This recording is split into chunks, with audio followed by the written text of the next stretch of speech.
Hello student, आपका जीते PC math classes में स्वागत करता हूं। आज हम आपको इस क्लास में बताएंगे क्लास 10 गणित।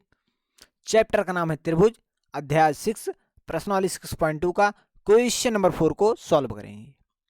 तो आप इस वीडियो के एंड तक बने रहिएगा। हम आपसे वादा करते हैं कि जब क्लास खत्म होगा तो इस क्वेश्चन को आप बहुत बेहतरीन तरह से लगा पाएंगे, एक ही बार में आप सीख जाओगे। हम 100% गारंटी आपको देते हैं। यदि आप त्रिभुज से डरते हैं तो डरने की कोई जरूरत नहीं, हम आपको एकदम जीरो से सिखाएंगे, सब कुछ सीख जाओगे एक ही बार में। तो चलिए हम इस क्लास को शुरू करते हैं। यदि आप चैनल पर पहली बार आए तो प्लीज चैनल को सब्सक्राइब करके नोटिफिकेशन पर ऑल सेलेक्ट कर लीजिए, जिससे कि हर नई क्लास का नोटिफिकेशन आपको बिल्कुल समय समय पर मिलता रहे। तो आइए हम इस क्लास को शुरू करते हैं। आपको इस क्लास को बहुत ध्यान से देखना है, जिससे कि आपको एक ही बार में समझ में आ जाए। यदि आप पूरा दिमाग अपना लगा देते हैं इस बोर्ड पर तो आपको 100% समझ में आएगा, क्योंकि क्वेश्चन बहुत आसान है, सिर्फ आपको समझने की जरूरत है। चलिए, आपको लिखना है हल।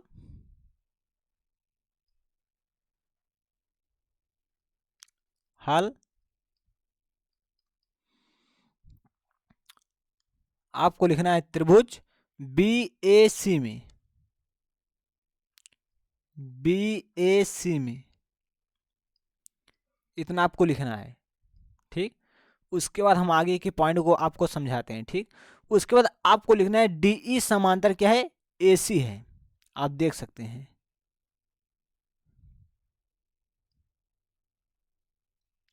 ये दोनों रेखा देखिए एक ही तरह की हैं। ठीक है, आप यहां लिख सकते हैं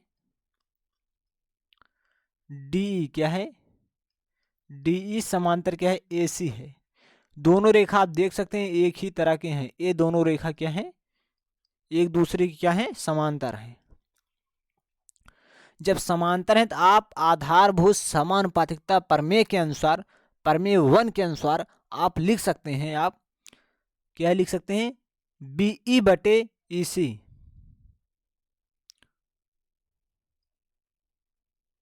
BE बटे EC बराबर आप लिख सकते हैं BD बटे DA, BD बटे DA। ठीक, आप इसे कहां से लिखे, मैं इसे लिखा हूं आधारभूत समानुपातिकता प्रमेय के अनुसार। यदि आप प्रमेय 1 को बहुत अच्छे से पढ़ें तो आप इस सारे क्वेश्चन आपके लिए हलवा हो जाएगा।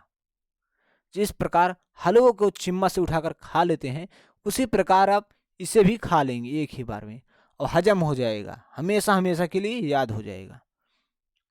आपको यहां लिखना है आधारभूत समानुपातिकता प्रमेय से, आधारभूत समानुपातिकता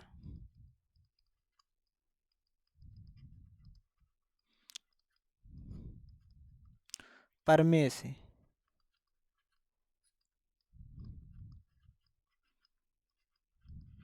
ठीक, आपको इसे समीकरण 1 मान लेना है। आपको लिखना है चूंकि त्रिभुज BAE में, ठीक, BAE में, ठीक, इसमें क्या है DF समांतर क्या है, AE है। DF समांतर क्या है, AE है।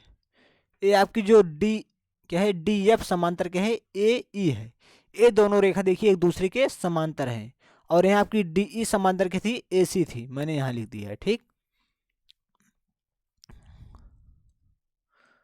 अब आपको इस त्रिभुज में ध्यान से देखना है।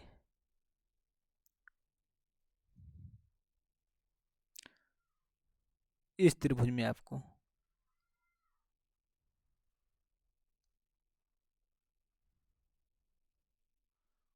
ठीक, इस त्रिभुज में आपको देखना है BAE में। ठीक, अब देखिए ये दोनों रेखा क्या है, एक दूसरे के समांतर है। क्या है, DF समांतर क्या है, AE है। तो आप लिख सकते हैं BF बटे FE,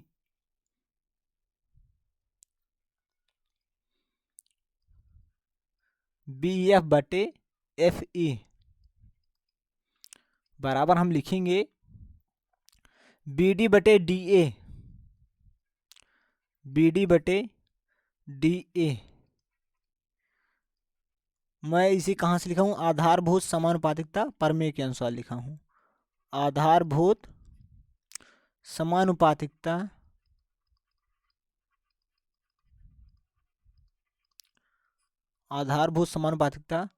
प्रमेय से।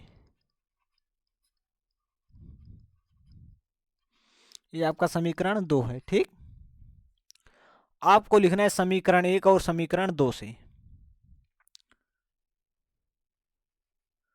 समीकरण 1 और समीकरण 2 से।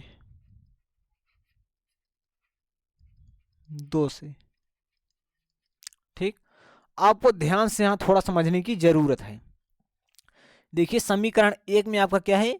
BD बटे DA है, और समीकरण 2 में आपका है BD बटे DE, मतलब दोनों सेम है। क्या है? दोनों सेम है। इसका दायां पक्ष दोनों समीकरण में क्या है? बराबर है। तो बायां पक्ष क्या होगा? बराबर होगा। तो आपको लिख देना है। देखिए आपको सिद्ध क्या करना है? BF बटे FE बराबर आपको सिद्ध करना है BE बटे EC। ठीक, आपको सिद्ध करना है। इसमें क्या है? पहले BF बटे FE दिया गया है, मतलब आपको A दिया है, आपको पहले इसे लिखना है। आपको लिखना है BF बटे FE बराबर आपको क्या लिख देना है? BE बटे EC।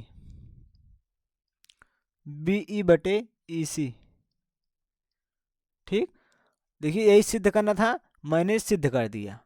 हम समझते हैं कि आपको बहुत बेहतरीन तरह से समझ में आ गया होगा। आपको यहां लिख देना है इतम सिद्धम।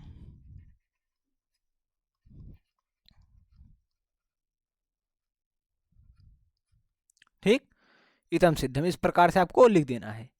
हम समझते हैं कि यह क्लास आपको बहुत बेहतरीन तरह से समझ में आया होगा। यदि आपको इस क्लास में कहीं समस्या हो रही तो आप कमेंट करके जरूर बताइए। मिलते हैं नेक्स्ट क्लास में, तब तक के लिए नमस्कार।